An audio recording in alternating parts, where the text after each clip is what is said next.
Katufudde munange tukiride njagala okwongera babuuzaako muli mutya kansibe buli omwali maidadi sana gye musinze okuwanga mutulaba mbeera si ya bukazigizigi mbeera ya byabufuzi election petitions zikyagenda mu maaso mu makooti ag'enjawulo era nga wegenda okuwanga tusaako emboozi omukulu amanyiddwa nga Kato Lubwama onalebo waffe yagenda mu parliament okubanga alya buli teyagendayo kubanga akolera abantu wabula yagendayo kubanga akola ki yali atugamba tumuwe agenda abeere nga akola ki ng'alyako so omukulu amanyiddwa nga Habibu Buwembo yavuddeyo n'awaaba omusango for a very long time omusango nokuli mu kooti gukwajja wabula naye bamuwadde ensala ye kuba tebayinza kkiriza misango gya kalulu kali kuyingira mu misango gya kalulu kano okitegedde so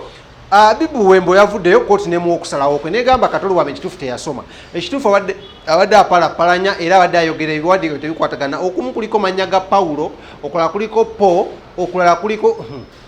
Kato Lubwama oshegede nti Kato Lubwama Pawulo Kato Lubwama Po katika Habibu Buwembo n'agamba omusajja ono simply because yagamba agenze kulya nze njagala ndiyirire ebbanga lyemmaze nga mbonaabonera mu kooti ayiririre abaana besizadde mu gino emyaka 5 egikisanja kyamaze mu parliament ayiririre buli kantu konna n'erinnya lyange lyakola kiri yayonoona because ne kana akalulu yannemesa okwesimbawo because nali nkoze ki nali siina ssente Habibu Buwembo tumusanze ne tugezaako okwogera naye wabula ye akakasizza muno kufa na kuwona agenda fiira Kato Lubwama mpaka nga muwadde billion emu eye Uganda 1 billion nezo ssente muzime obukadde 100 akawumbi kamu ake Uganda kayagala bamusasule akakane ave magabe ekina kyetagisa Kato Lubwama tunda ka TV ke kaina ajja katunda wabula wenyini ogenda okusinzira okutuusako abateekamu essente saagala obeerabire banafe aba King Montage Studios abasangibwe Nankulabye ku bitaala awo wenyini otuuka ku bitaala Nankulabye ebitaala ebidda eno kino kikawandege kino kigenda Kasubi kino kidda side zewa Bakuli awo ku bitaala ekizimbe bakita Prime Tower yambuka waggula amadaala D04 ojja kuba batuukako oba tusobodde ng'oyagala bajje basobola okwesula ne bajja gy'oli okukuba ebifaananyi oba okubeera ku baby shower yo ate musobodde mirembe gwa digital muso bimalira ku kusimu bakubire ku 0702 10 25 0702 ojja kuba obakolaki obetuusako bulunyo oba obasinkana babeere nga bayogera naawe bulungi nnyo ate gwe alina ebizibu ebyenjawulo ng'obulamu bukuzibiridde majini mayembe gakutawanya tuweerabira tubonaabona bwe gaba waliwo ekiro ebikulumba mu abakyala waliwo ebibaluma ne bibakozesa waliwo ebibaluma ne bibatankalanya mu mbeera zammwe ez'abakyala simanya bakuloga bakusindikira amayembe majini ebintu ebyokola biganye business eganye okubanga eyingiramu bakasoma eganye okubanga efuna sente tokayana genda bugenzi ewa Haji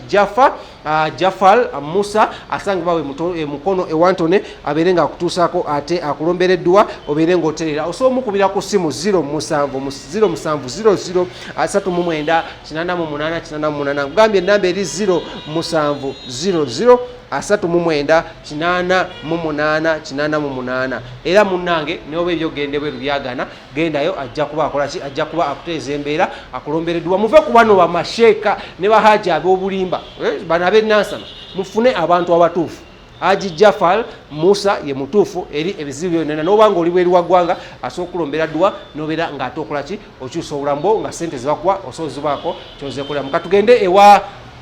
Habibu Buwembo linga ngeri omuyimbi Habibu Buwembo nze Buwembo Habibu abasinga gwe bamanyi nga omusajja omulwanirizi w'eddembe ly'obuntu omusajja omulwanirizi w'enfuga ey'amateeka omusajja alemera ku nsonga bw'aba nga agikutteko yenze kennyini Buwembo Habibu Munalubaga South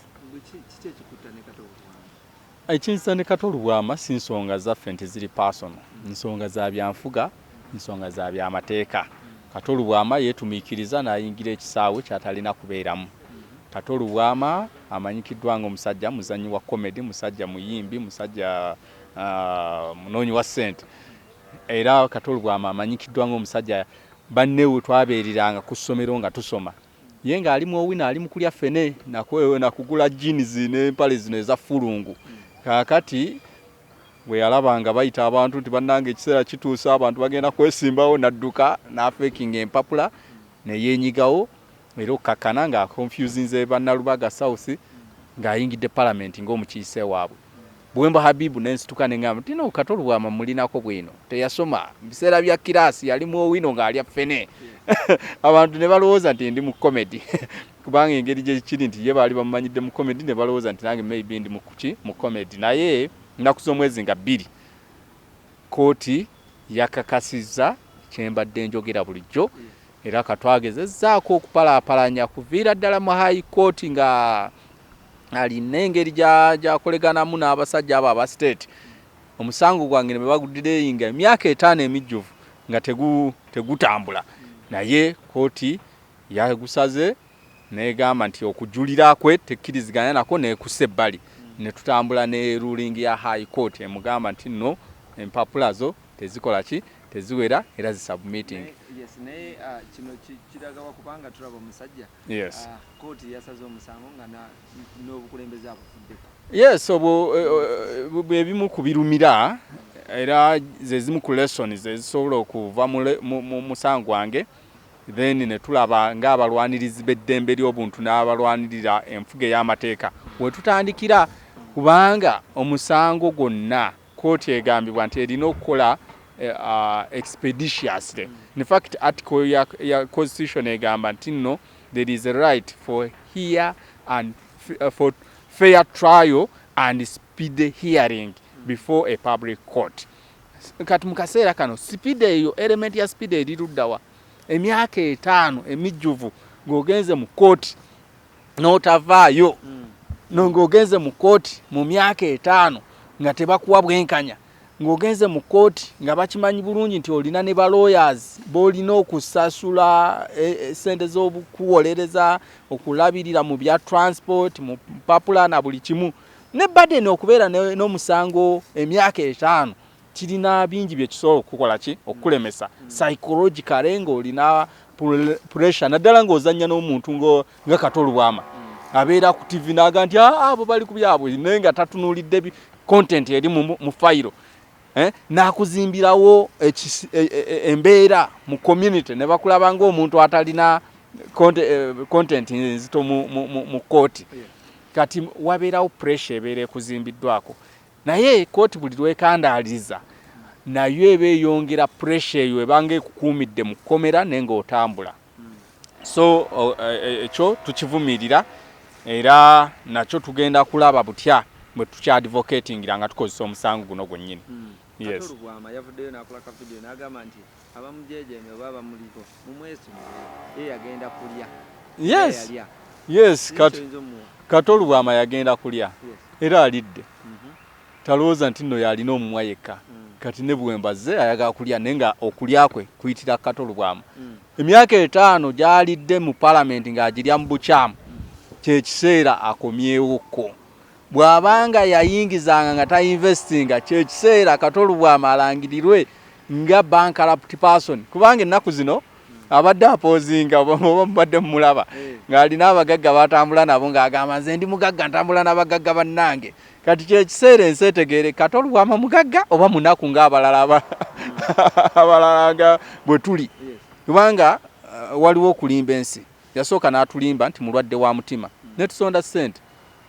twatuuka ekiseera nga tumusaba embalirira nti owaaye ticket kuba walinnyiddde okugenda e India okulongoosa yeeriwa ebbaluwa zo ze bakoleddeko eza medical zeziriwa nga Kato Lubwama talina kyakola ki kyayanukula kati n'agenda mu parliament n'aga nti ali bubi ayagala kulya parliament ne tugimuwa kyekiseera mu kaseera kano bw'aba nga adde atambula ng'omugagga alage enkola y'omugagga nga bw'akola nti omugagga bw'aba abangi bw'asasula kati Buwembo Habibu azze abanja musasule tewekweka tewekukuma atandise okuyitira mu ba agents be nga bamukubira ekikopo munnaye musajja ali bubi takyalina nawadde kakulya omugagga abadde asiiba ku byennyanja asiiba ku zibbiiki Kato Lubwama toswazaasi Kato Lubwama nze nandyagadde ansasule biliyoni ya sente naye nataddewo tiimu y'aba professionals bakole billing babalirire okusinziira mu mateeka nga bwe gagamba then bajja tuwa ekifaananyi ekya ssente entuufu ze tulina okukola ki okufuna n'olw'ensonga eyo oba n'aba zituwadde tujja kutegeeza ensi nti ziizino kati zetukola ki zetubanja agaana atya nze Buwembo Habibu yali yettise ne kisanduuko ey'omufu ng'anoonya omusibe Juma akankwasa omutembeeyi mu kibuga awo poliisi yamubuzaawo ne bamukweka kyanneetaagisa okwettika sanduuko okumunoonya ku buli poliisi namufuna kati bwemba nnoonya ssente zange ezimpeereddwa mu mateeka bwe kiba kyetaagisa kukwata Kato Lubwama mutwale mu kirombe akube bbulooka okumalayo sente zange nja kikola kirombe nkirina ajja kuba block emu kwemu nga bwe tubala tulabe ziggwayo zitya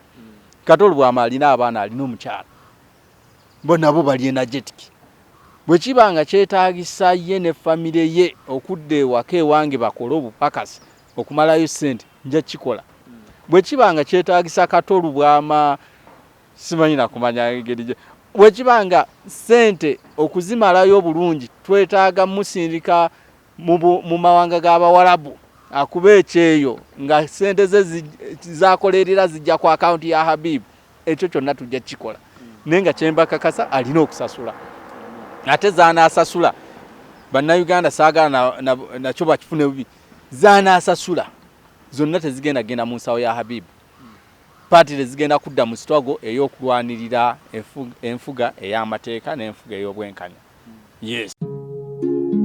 Oyagala omukolo gw'enjawulo gubeere n'ebijjukizo mu nnyumba yo kankwanjulire ba KingSmith Photo Studio fe bakafuluma okukuba ebifaananyi n'okukola video. Olina wedding, birthday party, kukyala, nika, baby shower, photoshoot oba music shoot na buli kimu kyonna ky'oyagala fe tusobola okuwa ebijjukizo ebirungi eri ebirooto byo ate nno mwana wattu kusintiiza omuntu wa bulijjo. Tusange bannankulabe ku Bitaala ku Prime Tower Level 3 Room D04 okumanya ebisingawo tukubire ku nnamba zino noti 7 noti 2 emu noti 4 emu 25 oba noti 755 7 7 oba noti 777 noti 23 4 noti 5. KingSmith Photo Studio fe tusobola okuwa ebijjukizo ebirungi ate nno mwana wattu kusintiiza omuntu wa bulijjo.